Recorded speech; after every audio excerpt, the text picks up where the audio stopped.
भगवान की जय। प्यारे कृष्ण कन्हैया लाल की जय। श्री ब्रह्म पुराण। कुश तर्पण एवं प्रणीता संगम तीर्थ की महिमा। ब्रह्मा जी कहते हैं, नारद, कुश तर्पण एवं प्रणीता संगम नामक तीर्थ सब लोकों में प्रसिद्ध है। वे भोग और मोक्ष देने वाले हैं। मैं उनके पापहारी स्वरूप का वर्णन करता हूँ, सुनो। विंध्य पर्वत के दक्षिण भाग में शह्य नामक महान पर्वत है। उसी की शाखा पर्वतों से गोदावरी और भीमरथी आदि नदियाँ निकली हैं। वहीं बिरज तीर्थ और एक वीरा नदी भी है।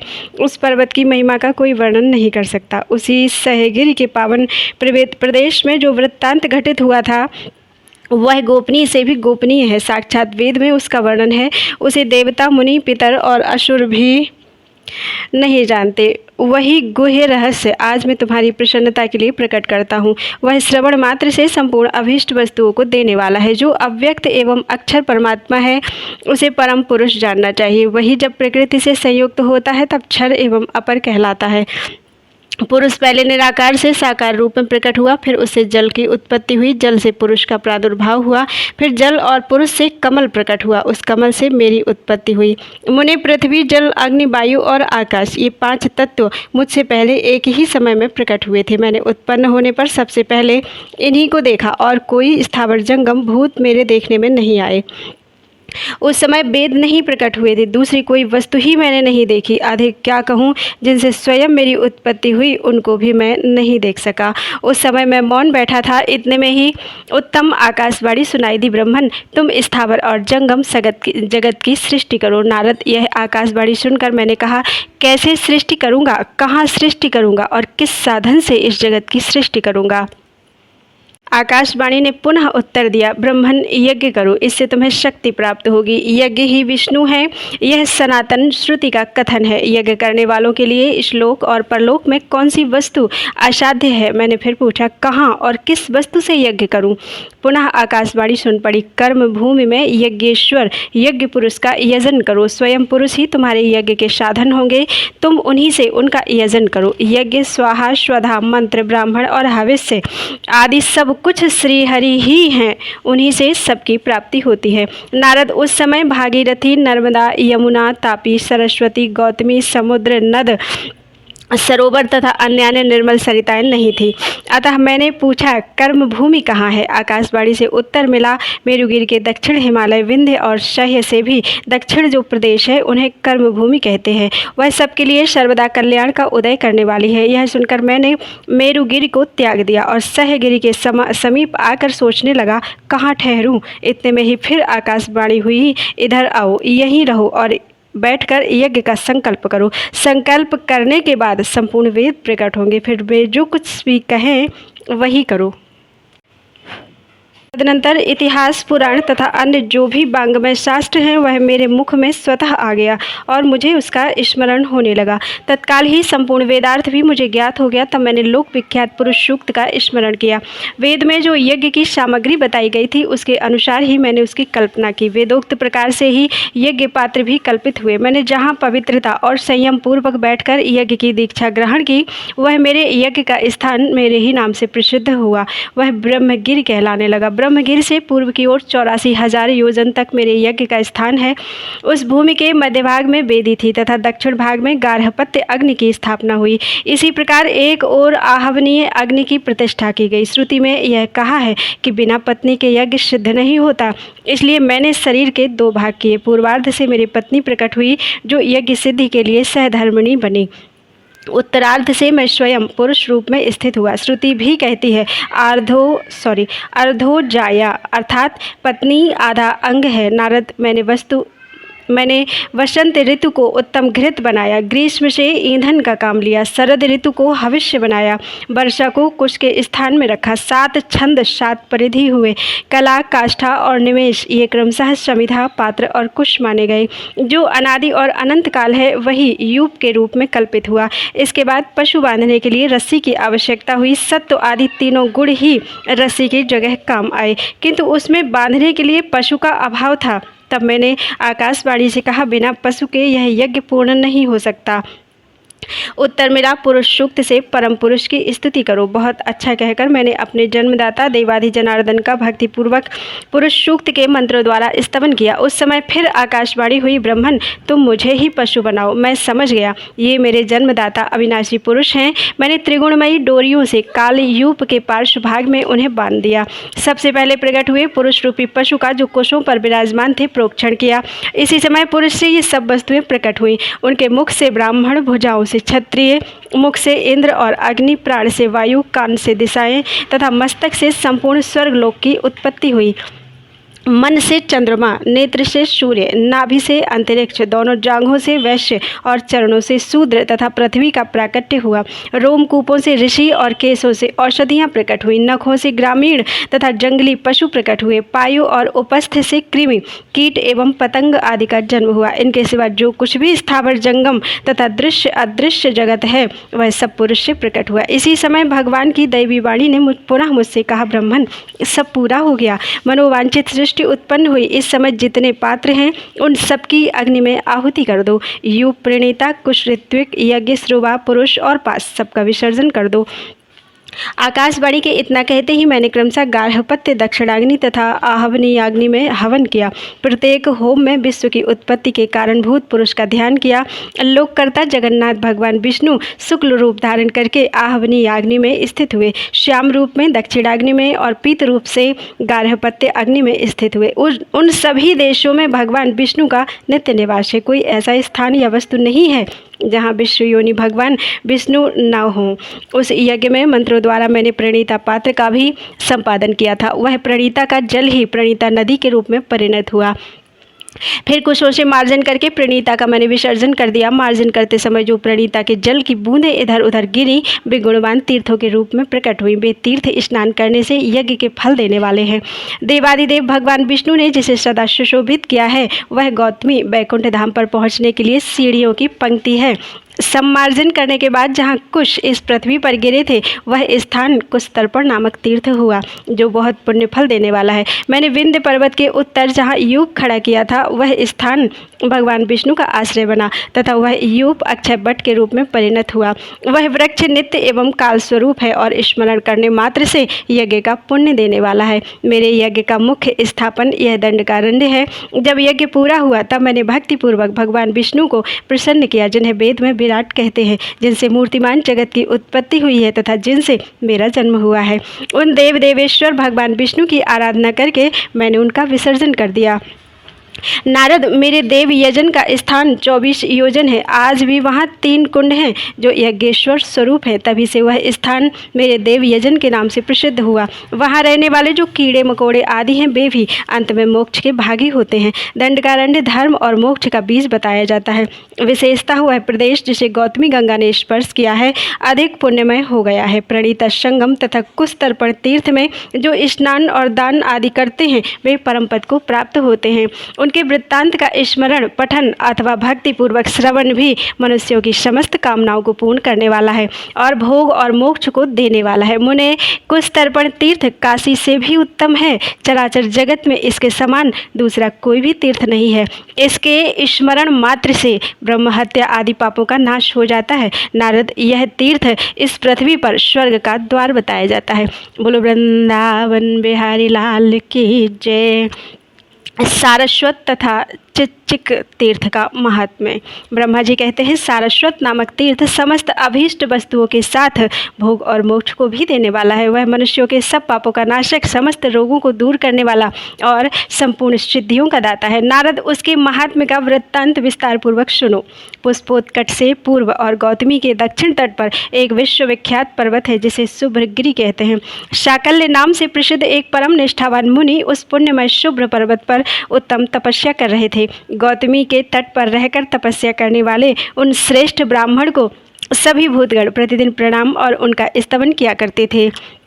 ऋषियों, गंधर्वों तथा देवताओं से सेवित उस परम पवित्र पर्वत पर देवताओं और ब्राह्मणों को भय पहुंचाने वाला परशु नामक एक राक्षस रहता था। वह यज्ञ से द्वेष रखता, ब्राह्मणों की हत्या करता और इच्छानुसार अनेक रूप धारण करके वन में विचरता रहता था। जहाँ विद्वान ब्राह्मण साकल्य मुनि रहते थे, वहाँ भी वह महापापी राक्षस आया करता था। विप्रवर साकल्य बड़े तेजस्वी थे। पापाचारी परशु प्रतिदिन उन्हें उठा ले जाने अथवा मार डालने की चेष्टा में लगा रहता था, किंतु वह अपने उद्योग में सफल न हो सका। एक दिन द्विश्रेष्ठ साकल्य देवताओं की पूजा करके भोजन करने की इच्छा से आश्रम पर आए। इसी समय परशु ब्राह्मण का रूप धारण करके किसी कन्या को साथ लिए वहां आया। उसका शरीर शिथिल हो गया था, सिर के बाल पक गए थे और वह अत्यंत दुर्बल दिखाई देता था।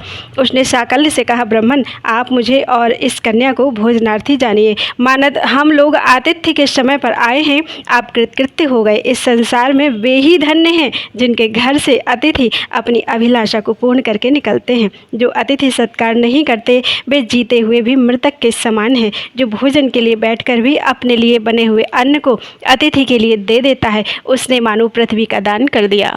एव धन्या लोकेस्मिन् एषामतिथियो गृहात् पूर्णाभिलाषा निर्यान्ति जीवन्तोऽपि मृताः परे भोजने तूपविष्टे तु आत्मार्थं कल्पितं तु यत् अतिथिभ्यस्तु यो दद्यात् तेन वसुंधरा। यह सुनकर साकल्य ने कहा, मैं तुम्हें भोजन देता हूँ। यूँ कहकर उन्होंने उसे आसन पर बिठाया और विधिवत पूजा करके भोजन परोसा। परशु ने हाथ में आचमन के लिए जल लेकर कहा, दूर से थके मांदे आए हुए अतिथि के पीछे देवता भी आते हैं। जब अतिथि तृप्त होता है तब वे भी तृप्त हो जाते हैं। यदि अतिथि की तृप्ति ना हुई तो वे भी अतृप्त रह जाते हैं। अतिथि और निंदक ये दोनों विश्व के बंधु हैं। निंदक तो पाप हर लेता है और अतिथि स्वर्ग की सीढ़ी बन जाता है। जो मार्ग से थककर आए हुए अतिथि को अवहेलना पूर्वक देखता है, उसके धर्म, यश और लक्ष्मी का तत्काल नाश हो जाता है।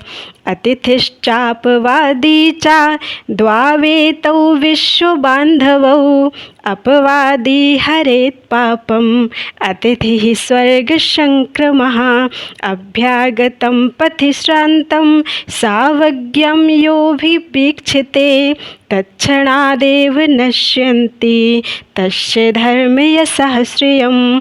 इसलिए मैं थका मांदा अभ्यागत आपसे कुछ याचना करता हूँ। आप मुझे अभीष्ट वस्तु देंगे तभी भोजन करूँगा, अन्यथा नहीं। साकल्य ने कहा, उसे दिया हुआ ही समझो, तुम निश्चिंत होकर भोजन करो। तब राक्षसों में श्रेष्ठ परशु ने कहा, मुने, मैं पके बालों वाला दुर्बल एवं बूढ़ा ब्राह्मण नहीं हूँ, तुम्हारा शत्रु हूँ। तुम्हें मारकर खा जाने का अवसर देखते देखते मेरे कितने वर्ष व्यतीत हो गए। जैसे थोड़ा जल गर्मी में सूख जाता है, वैसे ही मेरे सब अंग भूख के मारे सूख रहे हैं। अतः मैं तुम्हारे अनुचरों सहित तुम्हें ले चलूँगा और अपना आहार बनाऊँगा।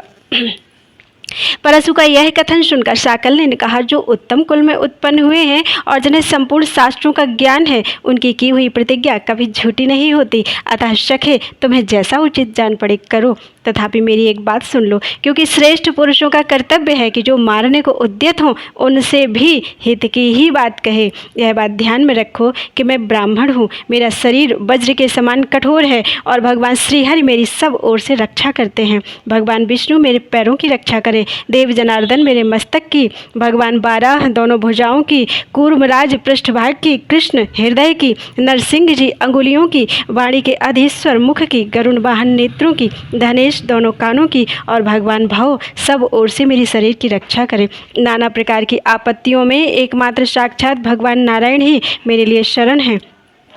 यूँ कहकर साकल्य ने कहा, राक्षस राज, अब तुम्हारी इच्छा हो तो इस समय आलस्य छोड़कर मुझे यहाँ से उठा ले चलो या कहीं सुखपूर्वक मुझे खा जाओ। उनके यूँ कहने पर भी वह राक्षस खाने को तैयार हो गया।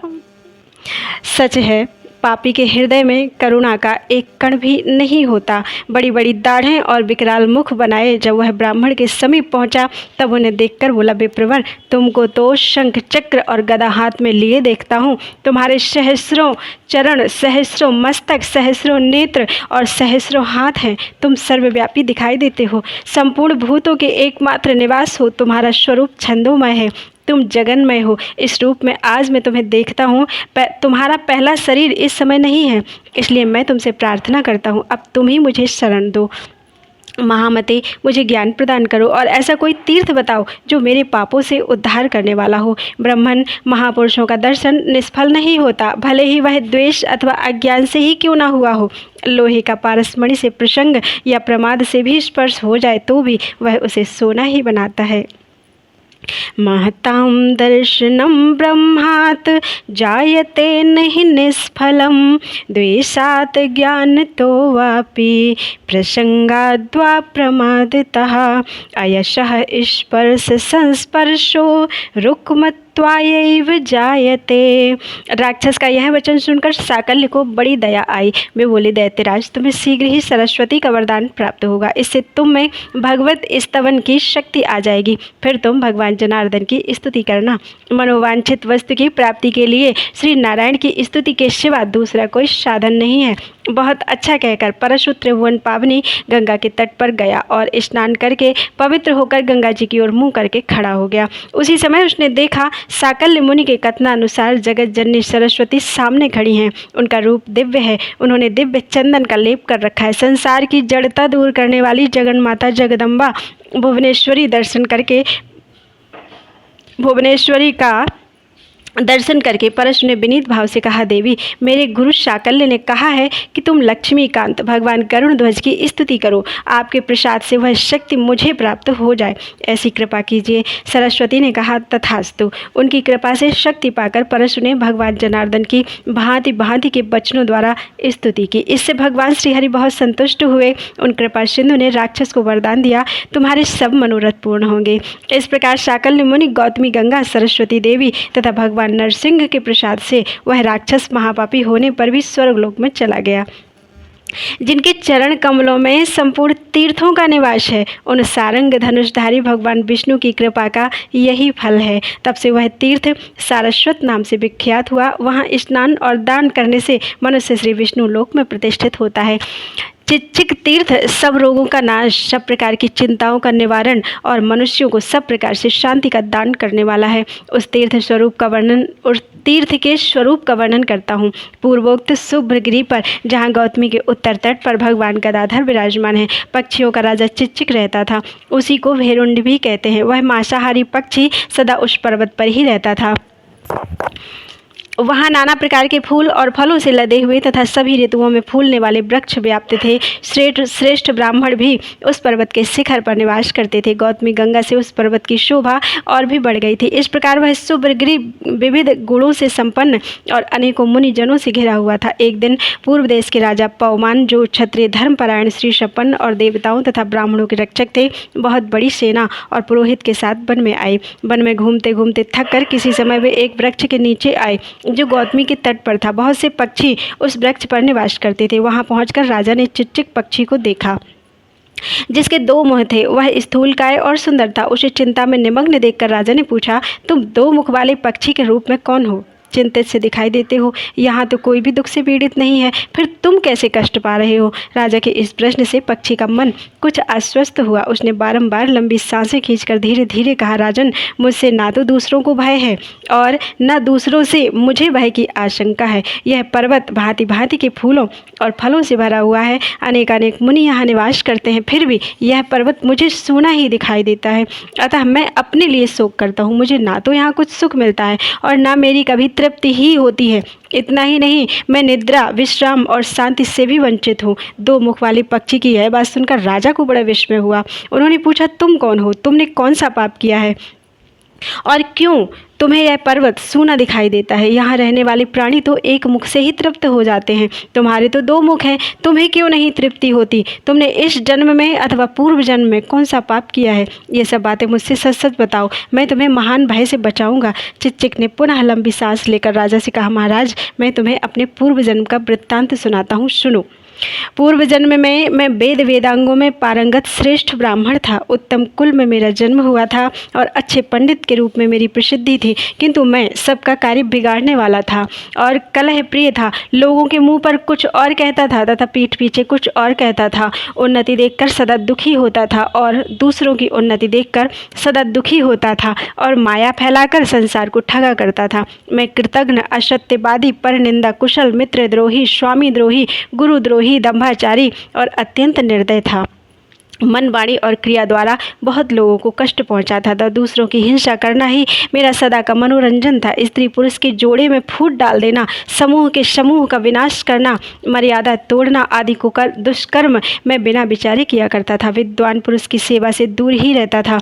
तीनों लोगों में मेरे जैसा पापी दूसरा कोई नहीं था। इसी से मेरे दो मुँह हो गए। दूसरों को दुख देने से मैं स्वयं भी दुख का भागी हुआ हूँ और इसीलिए यह पर्वत सूना दिखाई देता है। राजन, और भी धर्मयुक्त वचन सुनो, जिसके पालन किए बिना ब्रह्म हत्या के समान पाप लगता है। क्षत्रिय युद्ध में जाकर अथवा युद्ध से अन्यत्र भी भागने वाले यदि भागने वाले हथियार रख देने वाले अथवा अपना विश्वास करने वाले, युद्ध में पीठ दिखाने वाले, अपरिचित बैठे हुए तथा मैं डरता हूँ यूँ कहने वाले मनुष्य को मार डालता है तो उसे ब्रह्म हत्यारा कहते हैं। जो कह दे कि मैं डरता हूँ, इस तरह कहने वाले मनुष्य को भी जो मार डालता है तो उसे ब्रह्म हत्यारा कहते हैं। जो सामने प्रिय बोलता है, परोक्ष में कटु वचन कहता है, मन में दूसरी बात सोचता है, वाणी से दूसरी बात कहता है और क्रिया रूप में सदा दूसरा ही कार्य करता है। जो गुरुजनों की शपथ खाता है, द्वेष रखता है, ब्राह्मणों की निंदा करता है और झूठ मूठ की विनय दिखाता है, वह पापात्मा ब्रह्म हत्यारा है। जो द्वेषवश देवता, वेद, अध्यात्म, शास्त्र, धर्म और ब्राह्मण के संग की निंदा करता है वह ब्रह्मघाती है।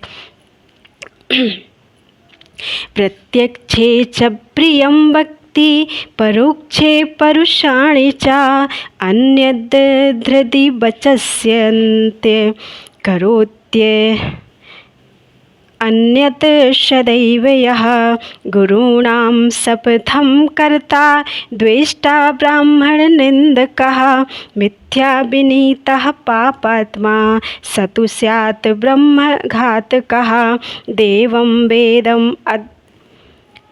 देवं वेदमथाध्यात्मं धर्म ब्राह्मण संगीतम् एतान्निन्दति यो द्वेषात् स तु स्यात् ब्रह्मघातकः। राजन, मैं ऐसा ही था तो भी लज्जावश दिखाने के लिए सदाचारी सब बना रहता था। इससे मुझे पक्षी होना पड़ा। इस अवस्था में रहने पर भी मुझसे कहीं कुछ पुण्य कर्म भी बन गया था जिससे मुझे स्वतः ही अपने पूर्वजन्म की बातों का स्मरण हो आया है।